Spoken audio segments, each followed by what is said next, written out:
Hello and welcome to physics learning in साइथमेटिक्स। मैं निशी गुप्ता और आज का टॉपिक हमारा है कूलम्ब्स लॉ। पिछले वीडियो में हमने पढ़ा था कि इलेक्ट्रिक चार्जेस कितनी तरह के होते हैं, उनकी क्या क्या प्रॉपर्टीज़ होती हैं। तो उसमें हमने देखा था कि लाइक चार्जेस यानी कि एक जैसे चार्जेस जो होते हैं वो रिपेल करते हैं, यानी कि एक दूसरे पे रिपल्शन का फोर्स लगाते हैं, और अनलाइक चार्जेस जो हैं वो एक दूसरे को अट्रैक्ट करते हैं, अट्रैक्शन का फोर्स लगाते हैं।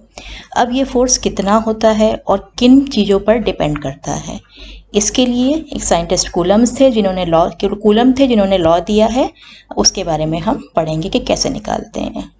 तो कूलम्स लॉ क्या है ये? It is a quantitative statement about the force between 2 point charges, कि जो फोर्स लगता है 2 पॉइंट चार्जेस के बीच में उसकी क्वांटिटी कितनी होती है, इससे हम निकाल सकते हैं। पॉइंट चार्जेस क्या होते हैं कि ऐसे चार्ज ऑब्जेक्ट्स जिनके बीच का डिस्टेंस बहुत ज़्यादा है और उनका साइज़ बहुत कम है, यानी कि अगर हम साइज़ को डिस्टेंस से कंपेयर करें तो उनका साइज़ जो है डिस्टेंस के कंपैरिजन में नेग्लिजिबल है, तो उनको हम पॉइंट्स की तरह ट्रीट करते हैं, यानी कि पॉइंट चार्जेस। ठीक है, तो कूलम ने बहुत सारे एक्सपेरिमेंट किए। उसने 2 मेटल चार्ज बॉल्स ली और उनके चार्जेस चेंज कर करके सेम डिस्टेंस पे रखा, चार्जेस चेंज कर करके, और ये मेजर करने की कोशिश की कि फोर्स में क्या चेंज हो रहा है। इसी तरह से चार्ज को कांस्टेंट रख के डिस्टेंस चेंज करके फिर मेजर करने की कोशिश की तो फोर्स में क्या चेंज हो रहा है। तो उन्हीं एक्सपेरिमेंट्स के बेसिस पे उसने ये लॉ दिया, जिसका कि स्टेटमेंट पढ़ेंगे। पहले हम स्टेटमेंट क्या है। It states that the mutual electrostatic force of interaction, 2 point charges के बीच का फोर्स ऑफ इंटरएक्शन में अट्रैक्शन भी हो सकता है, रिपल्सन भी हो सकता है, between 2 point charges Q1 and Q2 is proportional to the product of their charges Q1 Q2। Proportional है मतलब डायरेक्ट वेरिएशन है। अगर हम Q1 Q2 को बढ़ाएंगे या एक को बढ़ाएंगे या दोनों को बढ़ाएंगे तो फोर्स बढ़ जाएगा, और इसी तरह से कम करने से फोर्स कम हो जाता है। And inversely proportional to the square of distance are separating them, और जो उनके बीच का डिस्टेंस है उसके स्क्वायर का इन्वर्स वेरिएशन है, यानी कि हम डिस्टेंस को बढ़ाते हैं तो फोर्स कम हो जाता है, कम करते हैं तो फोर्स बढ़ जाता है, लेकिन स्क्वायर के हिसाब से बढ़ता है। यानी कि अगर डिस्टेंस को हम डबल कर देंगे तो फोर्स 1/4 हो जाएगा, डिस्टेंस को हाफ कर देंगे तो फोर्स 4 टाइम्स हो जाएगा, स्क्वायर के हिसाब से होगा। ठीक है, मैथमेटिकली कैसे समझेंगे इसको। मान लीजिए हमारे पास 2 पॉइंट चार्जेस हैं। ये हमने लिया है चार्ज Q1, इधर चार्ज लिया है Q2, और उनके बीच का डिस्टेंस जो है दैट इज R। अब अगर ये लाइक चार्जेस हैं तो इन पे फोर्स कैसे लगेगा? रिपल्शन का, यानी कि इस पे जो फोर्स लग रहा है वो इस डायरेक्शन में होगा, F फोर्स। Q2 पे जो फोर्स लग रहा है वो इस डायरेक्शन में होगा, F फोर्स। ये जो फोर्स है F that is proportional to Q1 Q2 and inversely proportional to R square। या हम लिख सकते हैं, क्या लिख सकते हैं, जब हम प्रोपोर्शनलिटी साइन को हटाते हैं इक्वल साइन में कन्वर्ट करते हैं तो एक कांस्टेंट से मल्टीप्लाई कर देते हैं, Q1 Q2 upon R square. और ये कांस्टेंट की वैल्यू क्या होती है? अगर ये चार्जेस वैक्यूम में रखे हुए हैं, अगर हमने इनको वैक्यूम में रखा है या एयर में रखा है, इनको हम F0 ले लेते हैं ताकि पता चल जाए कि ये जो है वैक्यूम या एयर में रखे हुए हैं। तो इसकी वैल्यू कितनी होती है वैक्यूम या एयर में? K की value that is 1/4 pi epsilon naught Q1 Q2 upon R square. इसमें ये जो टर्म है epsilon naught that is called permittivity of free space या एयर या वैक्यूम, इसकी इलेक्ट्रिकल परमिटिविटी कहते हैं इसको। और इसकी जो एक्सपेरिमेंटल वैल्यू है SI यूनिट्स में that is epsilon naught is equal to 8.85 into 10⁻12। Unit कैसे निकाली है? ये यूनिट हम इसी से निकाल सकते हैं। अगर हम इसी इक्वेशन से देखें तो एप्सिलॉन नॉट कितना होगा? Q1 Q2 upon F into 4 pi into R square. Q1 की यूनिट कूलम, Q2 की कूलम, F की न्यूटन, 4 पाई की इसकी कोई यूनिट नहीं होती है, कांस्टेंट क्वांटिटी है, और इसकी मीटर स्क्वायर। तो एप्सिलॉन नॉट की यूनिट कितनी हो जाएगी, कूलम स्क्वायर, न्यूटन इनवर्स और मीटर -2। इसकी वैल्यू अगर हम k की वैल्यू में रख दें, k की जगह हमने क्या रिप्लेस किया था, 1/4 पाई एप्सिलॉन नॉट। अगर हम एप्सिलॉन नॉट की वैल्यू रखते हैं ये वाली इसमें, तो हमारे पास k की वैल्यू आ जाती है, कितनी आ जाती है, अप्रॉक्सीमेटली 9 × 10⁹ यूनिट इसकी जस्ट रिवर्स हो जाएगी। 4 पाई कोई यूनिट नहीं है तो जस्ट इसकी रिवर्स हो जाएगी। Will get 9 × 10⁹ newton metre square and coulomb -2। ठीक है। अब अगर इन चार्जेस को हम वैक्यूम की जगह किसी मीडियम में रख दें तब क्या फ़र्क पड़ता है। अगर हमने किसी और मीडियम में रख दिया इन चार्जेस को, तब जो है फोर्स चेंज हो जाता है। इसको हम FM लेते हैं, कितना चेंज होता है, 1/4 पाई एप्सिलॉन। Q1 वही रहेगा, Q2 वही रहेगा, डिस्टेंस में भी कोई चेंज नहीं हुआ है, वो तो हमने वही चार्जेस लिए थे, केवल हमने मीडियम को चेंज कर दिया है। तो एप्सिलॉन नॉट की जगह एप्सिलॉन, और एप्सिलॉन क्या होता है, परमिटिविटी ऑफ दैट मीडियम, उस मीडियम की परमिटिविटी। ठीक है, तो ये हमने ले लिए, मान लीजिए इक्वेशन नंबर 1। और इन वैक्यूम हमने फोर्स निकाला था, अभी वैक्यूम में फोर्स कितना होता है, that is F0 = 1/4 pi epsilon naught Q1 Q2 upon R²। इसको ले लेते हैं इक्वेशन नंबर 2। अब अगर हम डिवाइड करते हैं, किसको डिवाइड, इक्वेशन 2 बाय इक्वेशन 1। अगर 2 को 1 से डिवाइड करें तो लेफ्ट हैंड साइड में क्या मिलेगा हमको, FO/FM is equal to, right hand side में Q1 Q2 से कैंसिल हो जाएगा, R² से कैंसिल हो जाएगा, 4 पाई से कैंसिल हो जाएगा, तो हमारे पास क्या बचेगा, एप्सिलॉन/एप्सिलॉन नॉट।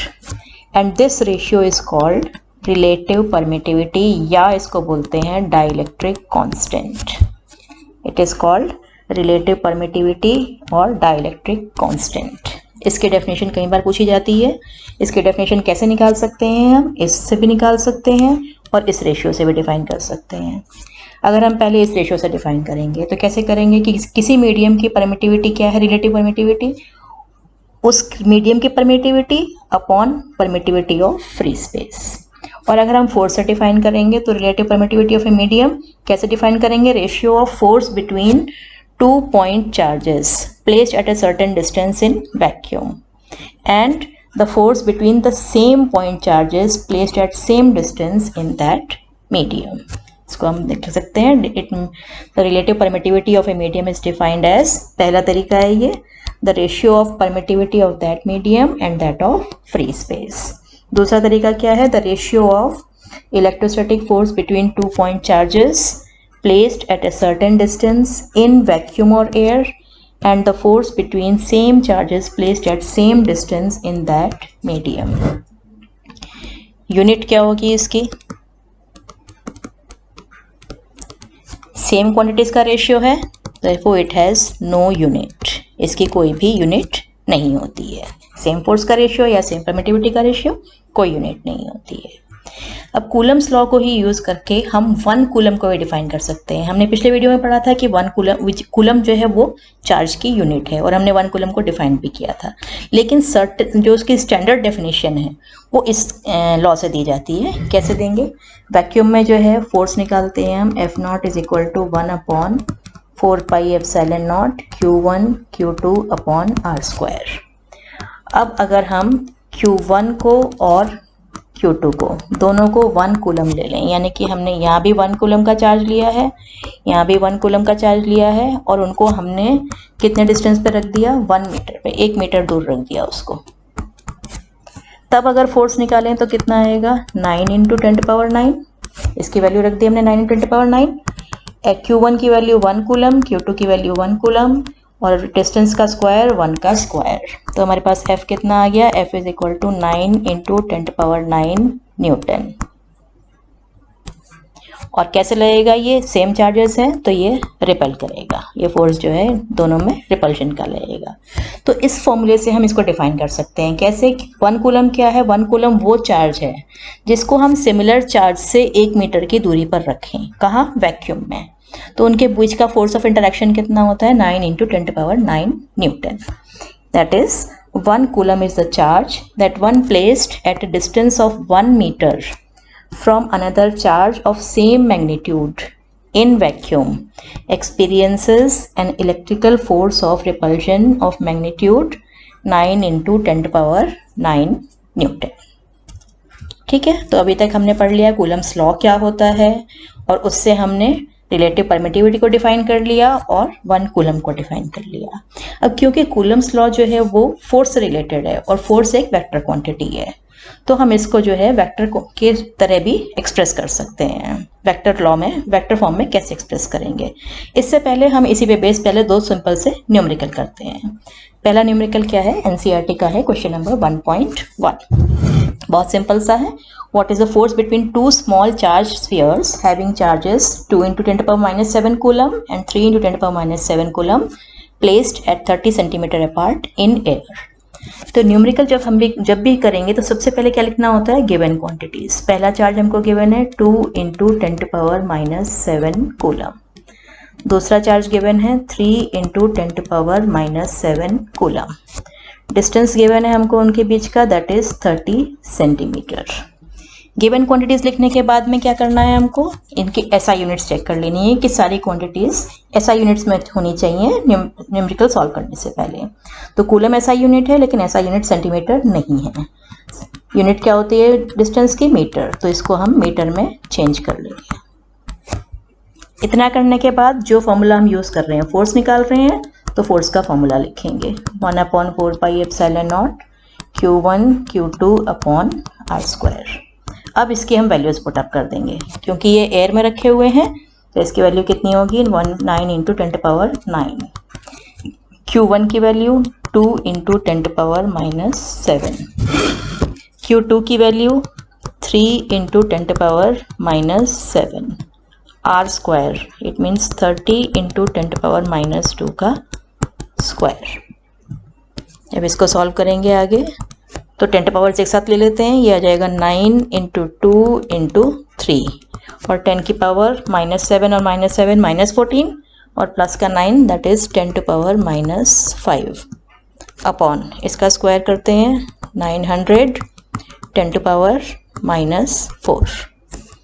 9 से कैंसिल हो जाएगा ये 100, तो कितना आ गया हमारे पास 6 into 10⁻⁻3 Newton.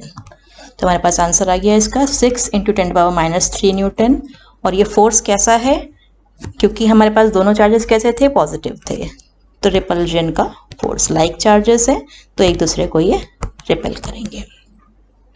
Clear.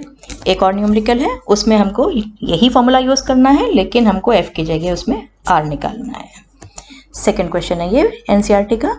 The electrostatic force on a small sphere of charge 0.4 coulomb microcoulomb due to another small sphere of charge -0.8 microcoulomb in air is 0.2 newton. Force given है। A part, what is the distance between the two spheres, और दूसरा what is the force on the second sphere due to the first sphere. क्या करेंगे सबसे पहले, given quantities कितना है 0.4 microcoulomb, Q2 कितना है 0.8 माइक्रोकूलम। साइन नहीं ले रहे हैं हम, सिर्फ मैग्नीट्यूड ले रहे हैं इनका। R इज इक्वल टू, ये हमको निकालना है R, और F गिवन है हमको 0.2 न्यूटन। ठीक है, इससे साइन से क्या पता चलेगा हमको कि फोर्स अट्रैक्शन का है या रिपल्शन का है, क्योंकि एक पॉजिटिव है एक नेगेटिव है, तो फोर्स कितना हो जाएगा अट्रैक्शन का। अब फॉर्मूला लगाएंगे, एयर में रखे हुए हैं ये। फॉर्मूला लगाने से पहले हमको इनकी यूनिट्स चेक करनी पड़ेगी। इसकी यूनिट जो है माइक्रोकूलम है, तो इसको हम क्या लिखेंगे 10⁻⁻6 कूलम। इसकी भी माइक्रोकूलम है 0.8 इंटू 10⁻⁻6 कूलम। अब फॉर्मूला लिखेंगे F is equal to 1/4πε0 Q1 Q2 upon r²। F की वैल्यू गिवन है इसमें हमको 0.2, that is equal to 9 into 10⁻9 into Q1 0.4 into 10⁻⁻6, Q2 0.8 into 10⁻⁻6 upon are square की वैल्यू दैट विल बी, इनको multiply कर देंगे, इट मीन्स 9 आ जाएगा ऊपर एक टर्म, एक आएगा 0.4, एक आएगा 0.8 और 10 टू पावर्स ऐड हो जाएंगी, -6 और -6 -12 और प्लस का 9 that is 10 to power -3 upon 0.2। इसको हम कैंसिल कर सकते हैं, विल गेट 2। मल्टीप्लाई करेंगे we will get 14.4 into 10 to power -3, या लिख सकते हैं 144 इंटू 10 टू पावर -4। ये आर स्क्वायर है। आर की वैल्यू निकालने के लिए इसका हमें स्क्वायर रूट लेना पड़ेगा। 144 इंटू 10 टू पावर -4, 144 का स्क्वायर रूट 12 और 10 टू पावर -4 का 10 टू पावर -2, इतने मीटर, या लिख सकते हैं हम 12 सेंटीमीटर। तो हमारे पास डिस्टेंस आ गया। डिस्टेंस कितना होगा? r is equal to 12 centimetre. B part में पूछा गया है what is the force on second sphere due to the first. अगर फर्स्ट स्फीयर सेकेंड स्फीयर पे इतना फोर्स लगा रहा है तो सेकेंड स्फीयर भी फर्स्ट स्फीयर पे उतना ही फोर्स लगाएगा। तो कितना होगा इसका आंसर? इसका आंसर सेम होगा, 0.02 न्यूटन का फोर्स ये लगाएगा। ठीक है, इसके बाद हम पढ़ते हैं कूलम्स लॉ को वेक्टर फॉर्म में हम कैसे लिखेंगे। 11th क्लास में हमने वेक्टर्स के बारे में पढ़ा था। पोजीशन वेक्टर क्या होता है, डिस्प्लेसमेंट वेक्टर क्या होता है, तो उसको थोड़ा सा रिवाइज करना पड़ेगा पहले। ये हमने क्या लिया है? ओरिजिन। वो ओरिजिन है, ये एक पॉइंट है जिसका पोजीशन वेक्टर कितना है? r1। ये दूसरा पॉइंट है जिसका पोजीशन वेक्टर r2। यहाँ पर चार्ज रखा हुआ है q1, यहाँ पे रखा हुआ है q2। तो अगर हम ये वेक्टर ड्रॉ करते हैं 1 से 2 की तरफ, जिसको हमने बोला है r21, तो इसकी वैल्यू कितनी होगी? r2 माइनस r1 वेक्टर के फॉर्म में। ये हमने कैसे निकाली है? ट्राइंगल लॉ याद होगा आपको वेक्टर का। जब हम दो वेक्टर्स को ऐड करते हैं तो पहले वेक्टर को ड्रॉ करते हैं, उसके हेड से दूसरा वेक्टर ड्रॉ करते हैं और फिर रिजल्टेंट के लिए पहले वेक्टर की टेल को दूसरे वेक्टर के हेड से मिला देते हैं। तो इसमें पहले हम ये देख सकते हैं कि हमने r1 वेक्टर ड्रॉ किया है, r1 के हेड से r21 ड्रॉ किया है और फिर हमने जो है इसके टेल से लेके इसके हेड को मिला दिया तो r2 बन गया। यानी कि हम लिख सकते हैं कि r1 plus r21 that is equal to r2। इसका मतलब r21 कितना होगा? r21 is equal to r2 minus r1। ये वेक्टर्स के फॉर्म में है ये। ठीक है, इसी तरह से अगर हम इसका डायरेक्शन ऑपोजिट कर दें 2 से 1 की तरफ, तो हमारे पास वेक्टर r12 आ जाएगा। वो कितना आएगा? r1 minus r2। और ये दोनों वेक्टर्स क्या हैं? Equal and opposite. तो r12 is equal to minus r21। तो ये तो वेक्टर फॉर्म में हमने इसका डिस्प्लेसमेंट वेक्टर लिख लिया। ठीक है, अब जब भी हम वेक्टर्स को लिखते हैं तो हमें यूनिट वेक्टर चाहिए होता है। जैसे हम x डायरेक्शन में लिखते हैं कि x डायरेक्शन में 3 है तो हम लिखते हैं 3i, y डायरेक्शन में 4 है तो 4j। ij क्या है? Unit vectors. तो डायरेक्शन स्पेसिफाई करने के लिए हमको यूनिट वेक्टर चाहिए। तो r21 के डायरेक्शन में यूनिट वेक्टर क्या होगा? Vector r21 divided by its magnitude. r12 के डायरेक्शन में unit vector r12 divided by its magnitude. ये वेक्टर लिखा है हमने और ये इसका मैग्नीट्यूड, इसलिए इसको बोल्ड में लिखा है, इसको हमने बोल्ड में नहीं लिखा है। तो ये तो हमने पोजीशन वेक्टर्स डिफाइन कर लिए। अब फोर्स की बात करते हैं। पहले फिगर में देखते हैं Q1 Q2 is greater than 0। ये कब होगा? जब दोनों पॉजिटिव हैं या दोनों नेगेटिव हैं। इसका मतलब दोनों लाइक चार्जेस हैं। लाइक चार्जेस हैं तो क्या करेंगे? एक दूसरे को रिपेल करेंगे। तो ये जो फोर्स है F21 हमने कौन सा लिया है? F21 is the force on Q2 due to Q1। Q2 पर Q1 कितना फोर्स लगा रहा है। और F12 कौन सा है? The force on Q1 due to Q2। F12 ये वाला है, force on Q1 due to Q2। अब हमें लिखना है वेक्टर फॉर्म में। पहले ये लिखेंगे F21 को कैसे लिखेंगे? मैग्नीट्यूड तो यही होगा इसका 1/4πε0 Q1 Q2 upon r square. r की जगह हम r21 या r12 लिखें, उससे कोई फर्क नहीं पड़ेगा, लेकिन डायरेक्शन स्पेसिफाई करने के लिए हमको यहाँ पे यूनिट वेक्टर लगाना पड़ेगा। अब क्योंकि ये इस डायरेक्शन में है, 1 से 2 की डायरेक्शन में, नहीं कि r21 की डायरेक्शन में, तो हम क्या लिखेंगे? r21 unit vector. इसी तरह से F12 को लिखेंगे, F12 इस डायरेक्शन में है यानी कि R12 की डायरेक्शन में है, मैग्नीट्यूड इसका भी सेम रहेगा, ये केवल हम जो है यूनिट वेक्टर चेंज कर देंगे F12, यानी कि ये फोर्स और ये फोर्स दोनों इक्वल एंड ऑपोजिट है। दूसरा केस, अगर हमारे पास Q1 Q2 लेस देन 0 है, लेस देन 0 मीन्स नेगेटिव, और ये कब पॉसिबल है, जब एक चार्ज पॉजिटिव है और एक नेगेटिव है। उस केस में क्या होगा, अट्रैक्शन होगा, F21 इधर की तरफ आएगा, F12 इधर की तरफ आएगा। तो क्या चेंज होगा इस केस के लिए, ये जो फोर्स लिखे थे हमने इस केस के लिए लिखे थे, अगर हम लिखेंगे F21 तो ये चीज़ सेम रहेगी, magnitude 1/4 pi epsilon naught Q1 Q2 upon R21 का स्क्वायर। यहाँ पे चेंज हो जाएगा, ओनली R12 आ जाएगा यूनिट वेक्टर ये। इसी तरह से F12 लिखेंगे अगर हम, तो बाकी चीज़ें सेम रहेंगी, 1/4 pi epsilon naught Q1 Q2 upon R12 का स्क्वायर। यूनिट वेक्टर चेंज हो जाएगा, दैट इज R21। ठीक है, तो इस तरह से हम वेक्टर फॉर्म में कूलम्स लॉ को लिख सकते हैं। अब वेक्टर फॉर्म में लिखने के बाद अगर हमारे पास बहुत सारे चार्जेस हैं, ये तो हमने 2 चार्ज लिए थे Q1 और Q2, अगर ज़्यादा चार्जेस हैं उनका हमें फोर्स निकालना है किसी भी चार्ज पे, तो हम क्या करते हैं, the force on any charge due to a number of other charges is the vector sum of all the forces on that charges due to other charges taken one at a time. The individual forces are unaffected due to the presence of other charges and this is called principle of superposition। जैसे हमने 11th class में waves में पढ़ा था principle of superposition, same उसी तरह से है कि हम जो है उन सब के जो है अलग अलग फोर्स निकाल के ऐड कर देंगे। डायग्राम देखेंगे, ये हमारे पास Q1 चार्ज है, इसका पोजीशन वेक्टर R1, ये ओरिजिन दे रखा है यहाँ पे। Q2 चार्ज है, इसका position vector R2। Q3 charge रखा हुआ है, उसका पोजीशन वेक्टर R3। अभी हमने 3 चार्जेस लिए हैं। निकालना क्या है, हमको इस चार्ज पे फोर्स निकालना है कि कितना होगा टोटल, इसके कारण भी और इसके कारण भी। इसका पोजीशन वेक्टर यहाँ से यहाँ तक R12 और यूनिट वेक्टर R12 कैप।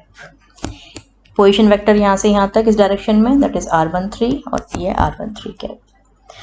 तो पहले Q1 पर Q2 के कारण कितना फोर्स लग रहा है, यानी कि F12।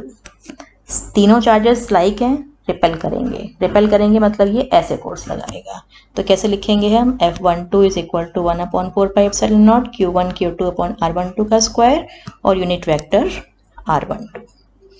इसी तरह से इस पे Q3 जो फोर्स लगाएगा वो इस डायरेक्शन में होगा, अगेन रिपेल करेगा ये इसको। तो F13 is equal to 1/4 pi epsilon naught Q1 Q3 upon R13 और यूनिट वेक्टर R13। अब टोटल फोर्स निकालने के लिए हमें इन दोनों फोर्सेस को ऐड करना है, कैसे, वेक्टर्स के हिसाब से। वेक्टर्स के, इसको सिंपल हम ऐसे नहीं ऐड कर सकते कि R12 प्लस R13 लिखते हैं, वेक्टर्स के हिसाब से ऐड करेंगे, यानी कि ये पैरेललोग्राम कंप्लीट करेंगे और फिर जो है इसका रिजल्टेंट जो है ये इसका फोर्स होगा, इन दोनों का रिजल्टेंट, यानी कि ये वाला F1। ठीक है, इसी तरह से कितने भी चार्जेस हो सकते हैं, हमने 3 लिए हैं यहाँ पे, 3 4 5 6 कितने भी, मान लीजिए n चार्जेस हैं, तो हमें F1 पे फोर्स निकालना है, तो उन सब को हम ऐड कर देंगे यूजिंग वेक्टर्स। इसके आप जो है न्यूमेरिकल्स करेंगे तो और भी अच्छे से ये समझ में आ जाएगा। ठीक है, थोड़ी प्रैक्टिस करेंगे तो आ जाएगा। एक न्यूमेरिकल करते हैं इसका पहले, वेक्टर्स पे बेस्ड। ये है NCERT है, question number 1.5। 4 point charges QA, QB, QC and QD are placed at the corners of a square ABCD of side 10 centimeter. What is the force on a charge of 1 microcoulomb placed at the center of the square?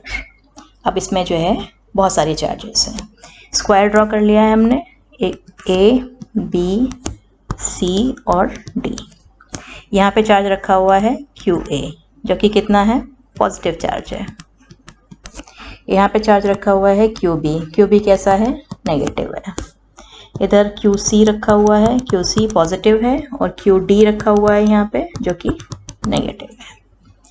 अब हमने इसके square की side भी given है, कितनी है, 10 centimetre. अब हमने चार्ज को कहाँ रखा है, 1 माइक्रोकूलम को सेंटर पे। सेंटर निकालने के लिए हम इसके डायगोनल्स ड्रॉ कर देंगे। और डायगोनल जहाँ पे कट करेगा ये इसका सेंटर होगा।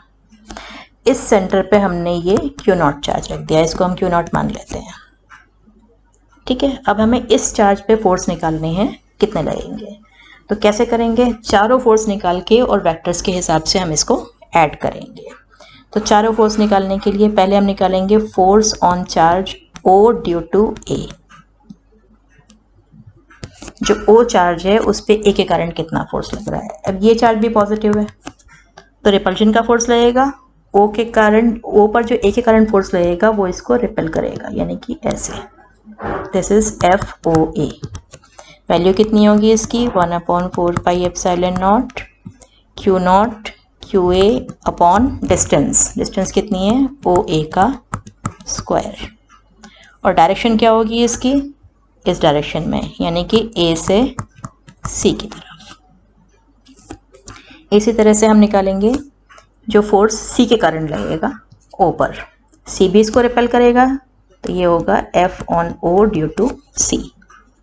तो FOC की वैल्यू कितनी होगी, 1/4 pi epsilon naught QO QC upon OC square.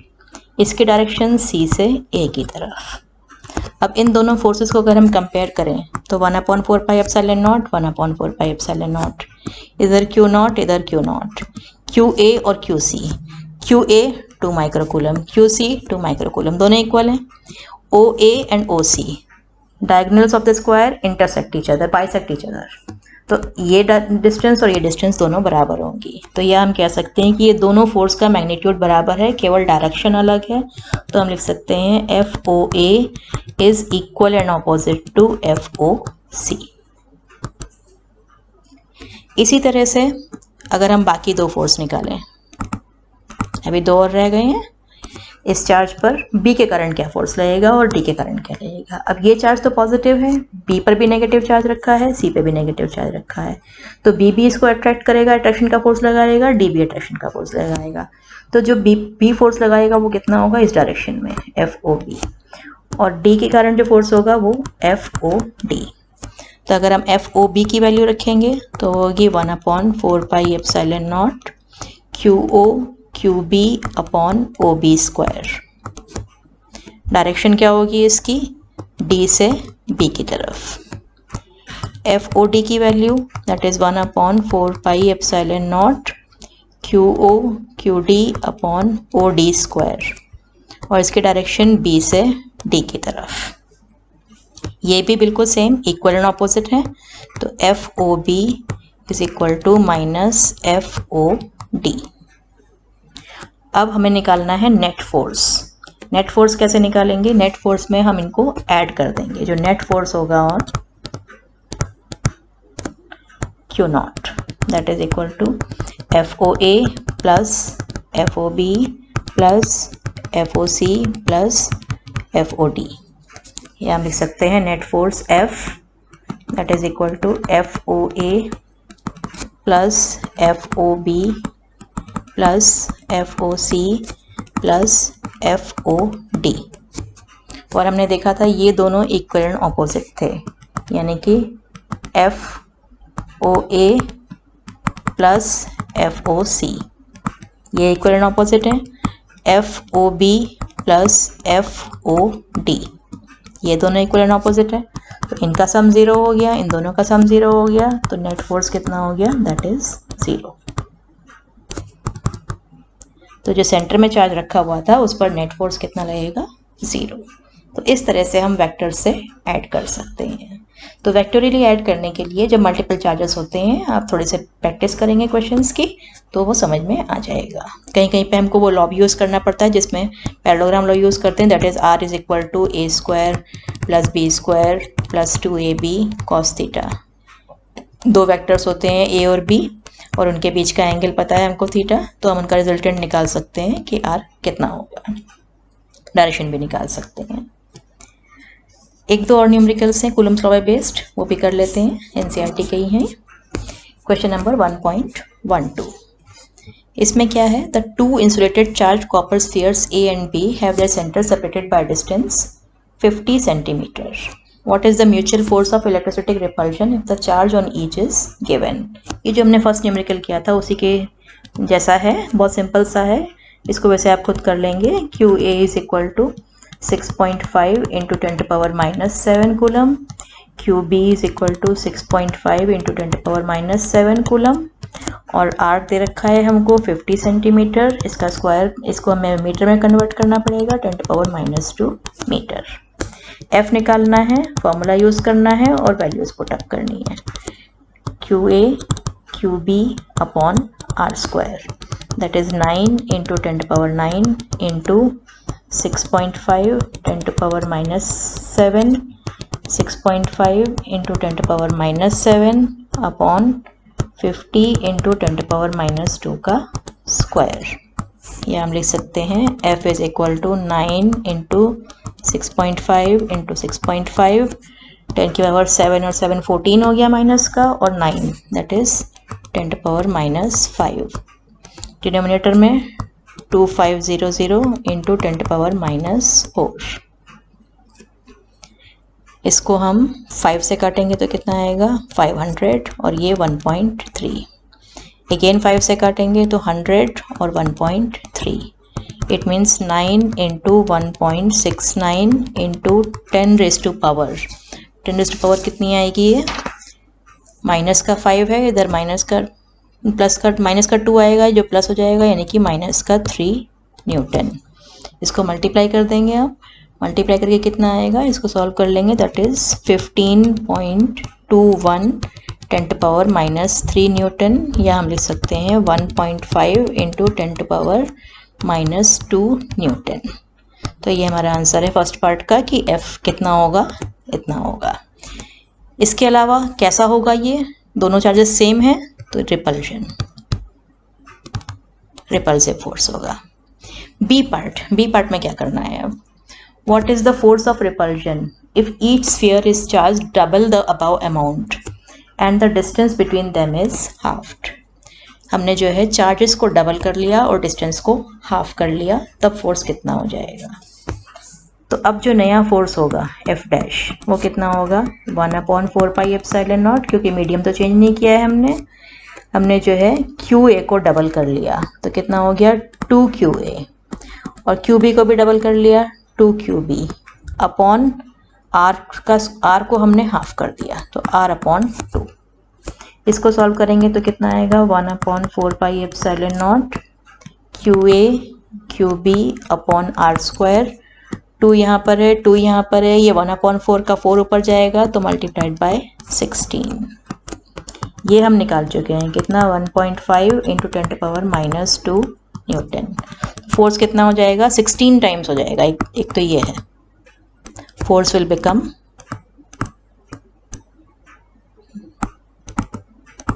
16 times, और मल्टीप्लाई करके हम निकाल सकते हैं कितना हो जाएगा। इसको मल्टीप्लाई करेंगे तो कितना आएगा 24 into 10⁻⁻², that is equal to 0.24 newton. Force जो है इसका इतना हो जाएगा। एक लास्ट क्वेश्चन नंबर 1.13 इसी से रिलेटेड है पिछले क्वेश्चन से। उसी क्वेश्चन में यदि हमने स्फीयर्स जो लिए हैं, suppose the spheres in exercise this have identical sizes, a third sphere of same size but uncharged is brought in contact with the first, then brought in contact with the second, and finally removed from both. What is the new force of repulsion between A and B? वही charges लिए हैं हमने A और B, distance भी उनका उतना ही रखा है हमने, कितना 50 सेंटीमीटर। यहाँ पे QA रखा हुआ था, यहाँ पे QB रखा हुआ था। अब एक सिमिलर स्फीयर हम C लेके आए हैं, जो C है उसको हमने इससे टच कराया है, इस पे कोई चार्ज नहीं है C पे। तो जब C पे कोई चार्ज नहीं है और Q पे चार्ज, A पे चार्ज है, तो जब हम इनको आपस में टच कराएंगे, दोनों का साइज सेम है, तो चार्ज जो है इक्वली डिस्ट्रीब्यूट हो जाएगा। जो भी चार्ज है दोनों आपस में बराबर बराबर बांट लेंगे, यानी कि जो नया चार्ज हो जाएगा A पे वो कितना होगा Q, और C पे भी उतना ही होगा, that is equal to QA plus QA ही था इस पे तो 0 था अपॉन 2। QA पे कितना चार्ज था, दैट वाज 6.5 10⁻⁷, 6.5 इंटू 10⁻⁻7 प्लस 0/2, तो ये कितना चार्ज हो गया 3.25 इंटू 10⁻⁻7 कूलम। ए पर इतना चार्ज हो गया। अब हमने इस सी को हटा के यहाँ से इसके पास ले आए सी को, और हमने इससे टच करा दिया इसको। अब इस पे चार्ज क्यू बी है और इस पे चार्ज क्यू सी है, दोनों पे चार्ज है, इस पे क्यू सी है। यहाँ पे तो इस पे चार्ज 0 था, लेकिन अभी जो है चार्ज क्यू सी है क्योंकि इसने इससे चार्ज डिस्ट्रीब्यूट कर लिया। तो अब ये दोनों अपना चार्ज डिस्ट्रीब्यूट कर लेंगे, तो जो बी पे नया चार्ज होगा क्यू बी डैश, वो कितना हो जाएगा, that will be equal to Q B plus Q C upon 2।